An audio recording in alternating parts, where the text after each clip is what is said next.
All right, so I want to walk through the clip that you sent over and see what improvements you can make to help you move a little better in your throwing motion. So down here, you can see the points that we're going to go through. So number one is the forward drift. So the forward drift is basically as soon as your front leg comes up, how much forward movement are we getting from the hips here? So we can see with yourself, as it picks up, you start to get a little bit movement forward, and then as you reach around peak leg lift, it really starts getting forward into your sit. The guy that I've chosen to kind of compare you with is Matt Mercer. You guys move pretty similarly. And I think he's a guy that you can learn a lot of different stuff from.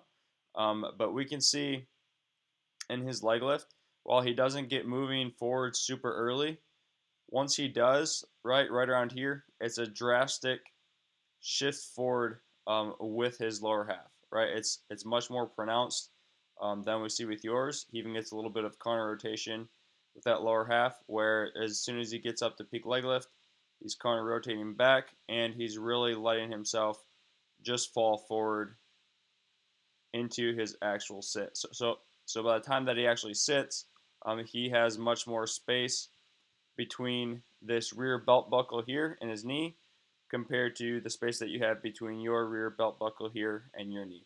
So that's number one that I think is going to help you uptick your velo a little bit, is just getting a little bit more out of your lower half. And in order to do that, if we can get a little bit more drastic drift here, right, out of your leg break when your leg starts coming down, if we can just feel like we're falling a little bit more forward, right? So you can see with Mercer, he almost keeps his bias straight up and down as he starts falling, and then he sits back, right? So this posture that you have here, start falling forward with this posture, and then once your leg starts coming down, that's when you allow your upper half to stack back, right? So with Mercer, body's kind of whole body's leaning forward, and then he goes ahead and stacks back. So the drill to work on this, or it's not really a drill, but what I think could really help you with this is figuring out your weight distribution a little bit. So by that I mean having a little bit more weight on that lead leg in your basically in your setup. So like if you have a little bit more weight on your front leg here, it's going to allow you to feel that shift forward just a little bit more as you go into your leg lift and start going forward.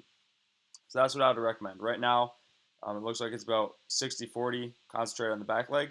Maybe switch it and go 40-60, so 40 on the back leg and then 60 on the front leg, and see what that does with your weight shift, and see if you can get that feel that Mercer has of almost falling down the mountain before he goes into his sit. So that's number one. I put that as number one because I think that's a pretty big one in terms of getting the most out of your lower half. A little bit smaller one to go along with that is your actual rear foot placement. So in this position here, we can see Mercer has a little bit externally rotated rear foot, right? His heel is closer to home plate than his toe is. And this is a common thing we see with pitchers that keep a vertical shin angle. So vertical shin angle is basically when your rear leg externally rotates and your shin stays vertical for a long period of time. Some pitchers, as you move down the mound, this will get more inverted. But for pitchers that are more externally rotated, such as yourself, like we can see you get into this position here, where it's almost like an exaggerated squat here at the bottom where the knee's being driven out and you're really trying to utilize external rotation in that rear hip. A lot of times with pitchers like that, or like this, something that we'll see is this rear foot will be externally rotated, as we see with Mercer over here.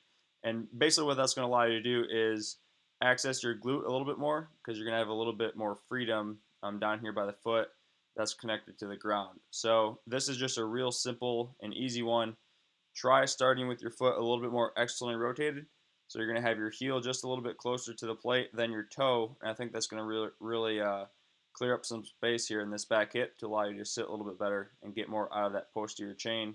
Because we can see that as you start opening up, it shifts a little bit early to your anterior side, right? You come up out of that heel just a little bit early, and you're leaking a little bit there from your lower half. So I think if you can get that heel a little bit closer to the plate than your toe is, you're going to be able to access that sit a little bit longer and then produce more snap at the end as you're actually going into release.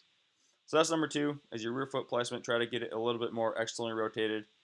The last one is the hooked wrist. So this has to do with your upper half and your arm action.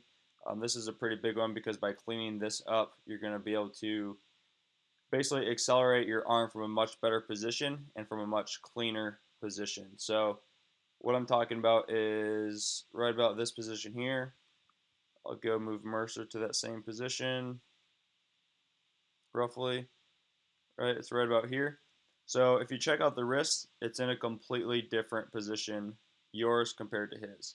He has a neutral wrist, whereas yours, you can see that you're almost pointing it back behind you, right? So what that does is if right now you take your wrist and you go palm up and then you go palm down without moving your elbow, you're going to feel tension in this part of your forearm. So what that does is it creates tension there and it doesn't allow it to move as freely to flip up back behind us. So you can see Mercer here as he gets into foot plant, his arm is vertical here. If we were looking from the front, we'd be able to see the baseball behind his head.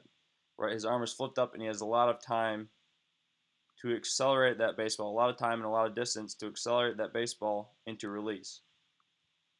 Over here, because of your wrist position at foot plant, right, your arm is a little bit more forward. So if we were looking from the front, let me go back one frame. Whoops. If we were looking from the front at this point here,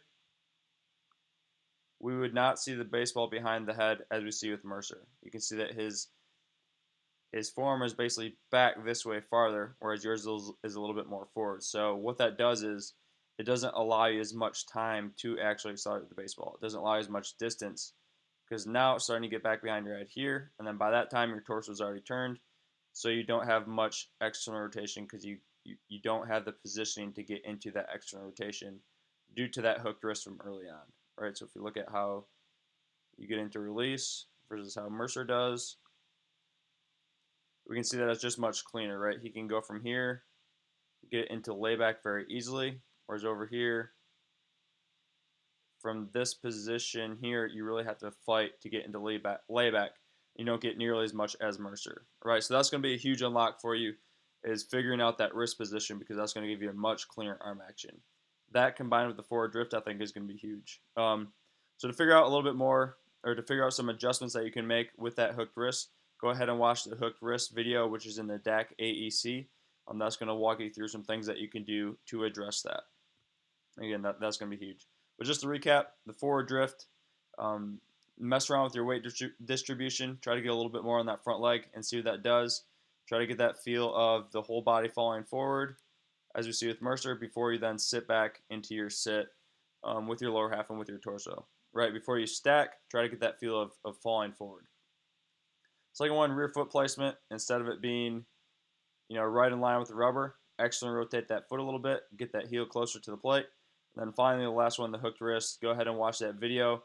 It's going to help you figure out how to get a little bit more neutral wrist out of handbrake, and then that's going to allow you to get into a little bit more cleaner external rotation, like we see with Mercer, which I think is going to be huge in terms of velocity creation for you.